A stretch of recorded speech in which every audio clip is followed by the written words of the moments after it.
All right, my DA Academy students, this is Miss Ruby, your favorite dental diva, here to cover crown and bridge temporization. First, you see the materials. This is your crown and bridge acrylic material at the top, your pre-op and post-op model to the left. Down at the bottom, you guys seen the putty, a bowl of water, and the cooking oil spray. So before lab starts, make sure you have all of these things in front of you. You have to know the difference between a pre-op, before the preparation, and a post-op model, which is after the preparation. So the pre-op model is the state that the patient's tooth is going to be in when they first arrive, before the doctor prepares the tooth or shaves it down all around in proximal areas, including the occlusal surface, okay? So please remember and study the difference between a pre-op and a post-op model, because you have to take the preliminary impression of the pre-op model. So go ahead and put that post-op model all the way to the side so you do not get it confused. You see the preliminary impression is taken on the pre-op model. You're going to take a piece, equal amounts. You're going to kind of eyeball it, but it's going to be equal amounts, a pinch of the catalyst and a pinch of the base, making sure that you're mixing the putty with your bare hands. Remember, if you use gloves, it will prevent the putty from setting up. So make sure that your hands are clean and you are mixing it with your clean, bare hands. Once you have it nicely mixed, no swirls in there, you're going to put some gloves on real quick so that you can place the preliminary impression over the model, or in the case of a patient, into the patient's mouth. All right, so in class, you're going to push the putty over the model. We're working on tooth number 3. We're going to be consistent, you guys, with tooth number 3. Remember that, so that you are not taking an impression on the other side on accident. So make sure on the lingual, on the buccal sides, that your putty comes down and it's comfortable enough to where it is covering number 3 in its totality.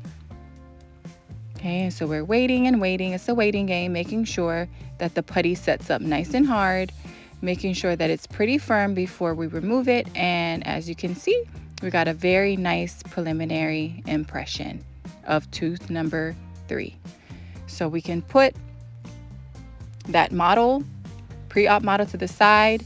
Now the doctor has prepared the patient's tooth, and it's always a good idea before you pour the acrylic into the preliminary impression to try it in. Try it in, make sure it fits.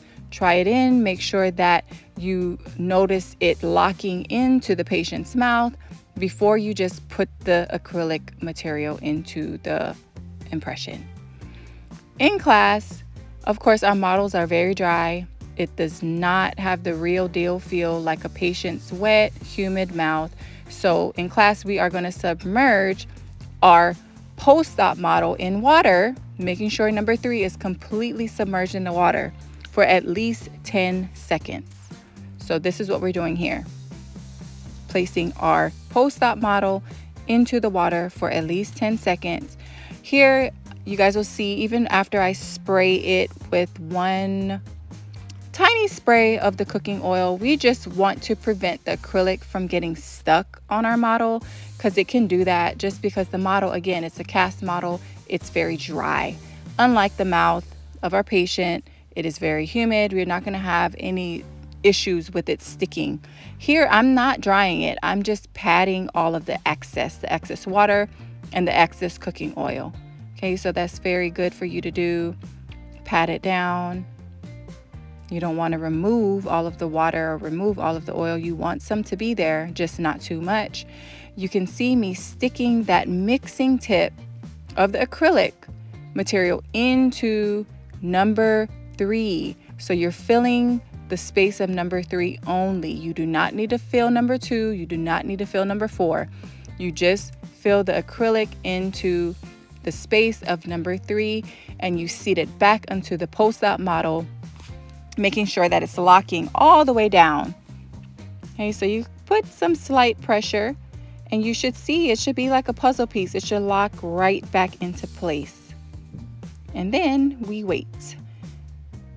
You allow no more than 3 minutes for the acrylic to set up hard. That's all the time it needs, you guys. That is all the time it needs. And look at how beautiful our temporary crown looks. And it's going to be even more beautiful after you shape it, polish it, remove all of the sharp edges. You see all of that excess all around. So this is the fun part where you get to be real creative with the lab handpiece, the lab burr, and shave off all of that excess. And this is where you are able to just have your fun and get into the shape of the tooth, making sure that, again, all of the excess is not there. If you're leaving that excess there on your patient's temporary crown and with your finger you feel that it's sharp, trust and believe it's going to be sharp on their tongue as well. So you have to make sure that you're removing all of those very sharp edges.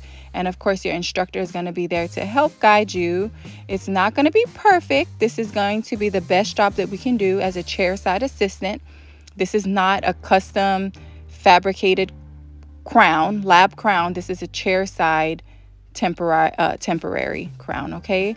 So you don't have to get too obsessed with it, but have fun and take pride in your work. But you see all those sharp edges, you got to smooth that out, because you're going to feel, your patient is going to feel that with their tongue, with their cheek, which is very uncomfortable to wear a temporary that is sharp and just jagged for 2 to 3 weeks. So make sure that you take it very seriously. All right, so have fun and good job. And that is how you make your temporary crown.